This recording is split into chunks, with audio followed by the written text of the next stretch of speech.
warbixin dhowaan ay soo saareen khubaro qaramada midoobay ka tirsan waxaa lagu sheegay in fila Soomaaliya ay laaluush ay ku bixisay in ka badan nus milyan oo dollar si ay u soo saarto musharaxiinta ay taageerto doorasho ka dhacday koonfur galbeed bishii December ee sanadkii hore.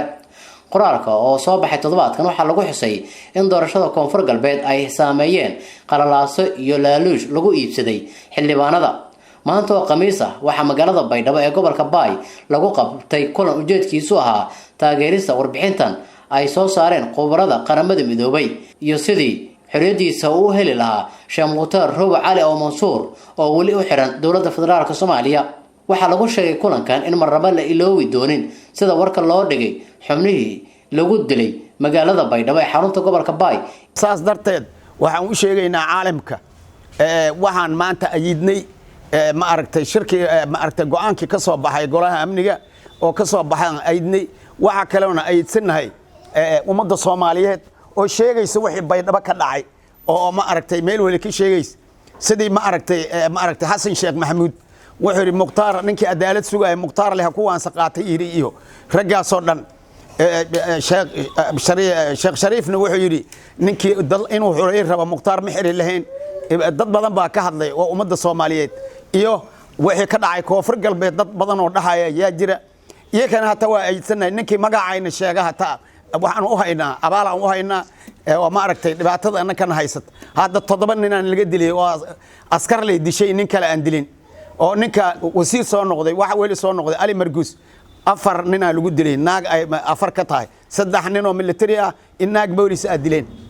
waxa la yiri reer hebel baa dilay ya magaca suuqa la gashaday annaka qabiilna ma dilin hortii waxana la dhahay harin baa idin dilay harinna ma dilin askar baa na dishay marka horena askaraana dishay haddana askaraana dishay marka saas darteed caalamku waxaan u sheegaynaa in arrimaha jira aad ogaataan ninka maanta habsiga ku jirana waa kan Mukhtaar way oo ma aragtay gardarre lagu xiray markii oo sharcigi oo ma aragtay uu lahaa iyo kaasiyay passport international la siiyay oo ku xajiyay oo Sacuudi u tagay ma aragtay meelahaas soo maray ma aragtay markii dambana iyo ka soo qaaday hudur magal jilibow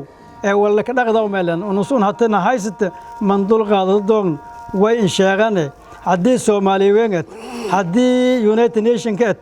way balana dhibaatada hadana hayta mandul qaado korn inana nasirtir jiritaankan la baabi yalla hanbahi haddu kor may ka deegnay Maxamed Abdullaahi Farmaajo lan kala raw ya hadalana narsun sheekay deegnana ma dhagansan laakiin Soomaaliya ku deegi maray degal imirfleen dalu madad meewar in dad ana oo bilaahi ogolaada wala kala madoon wala dul qaadani hadana neen ku qaadna dhibaatadana neehay neen ku dibin way balaariga doona degme ko fujaas wala rawlana sheegana caalamka midoo Afrika midoo Yurub qaramada midoobay dhammaan dawladaha dariskan wala sheegana arinteeda eedan ka xad gudubi in arintaasi si daaragtay wal ku qabdan Sheekh Mukhtaar Roobo afduubani ma mihirin anti afduubani wali kiinka daadante lanka muwaadin Soomaaliyeed hadii la gobada 24 saac ku badan xabsuma ka jaraw maxkamada la saare sharci la kore wala usmayla raay hal sanad iyo tumilan bilood wala jari usun hirinyi maxkamada la karan afduuba kirinyi aanam kolin sheegana in lankaasay afduubani lankin hirinyi afduubani min shakhsiyan ka jar taniyada wali fadana jawaab degdeg caalamka ku fadan in way rajaan caalamkan nisi daaragteen qaadada doon ya unun yada ku rajaan mar lamaad marsadaad may ka nagaane Mukhtaar Roobo afduubani ma mihirin lankiin sun afduubani hal ku gawday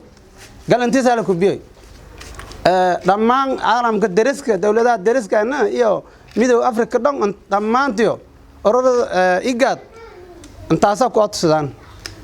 nimanka isbedel doonka xisbiga tanti shir jaraa'idka ka gobada ma ila ray amnigi cadaalad madaxweyne John Sheekh Mukhtaar Roobo usu madaxweynuhu xilkiisu shalay sadeglaam gorshaha sharaf lansi ma ila ray codsi jeylaan ka ogolaaday madiisu la gobada ayaa madaxweyne nagday amnigi cadaalada madaxweynegay shirkaas xisbiga nisbana ogoonsiyo waan wala ogoonsiday wali ku rajaana arinteeda in si dhabe caalamka dadaalka ku jira si daraabsha dagaalanku gal unun yada codsadaan madaxweynaha koonfur galbeed way ku rajaan inuu dib u heshiisiin dhaqdhaq inuu ka baaq dib u heshiisiin soo ku horjeed madaxweynaha federaalka ku horjeed salikeeliye maamaya lii korab in dib u heshiisiin la beengal sheegay beengal ka dhagaday dulmi la ka dhagaday walaas wal nis sheeg korma maana ma ogolaadan haddii oo dhab fadaayan hal fadaayan maslaxa aamay fadaayan dib u heshiisiin ay ka dhawaaqay dib u heshiisiinta lanka la yirin hala dhiyo gabagabadii war-saxaafadeed ka soo baxay kulankan ayaa lagu sheegay in ciidanka maamulka koonfur galbeed waxyeelo ay u geystaan rayidka iyagoo u raadinaya qiil ah ka tirsanaanta al-shabaab waxaa loogu baaqay war-saxaafadeedka sidoo kale in beesha caalamka ay soo fargeliso xaaladda caburinta ah ee ka taagan magaalada baydhabo ee xarunta gobolka baay si kastaba kulankan oo uu soo abaabulay xisbiga amni iyo cadaalad ayaa lagu dalbaday in dowladda federaalka soomaaliya xorriyadiisa ay dib u soo celiso hogaamiyaha xisbigaas haranjare goobjoog muqdisho.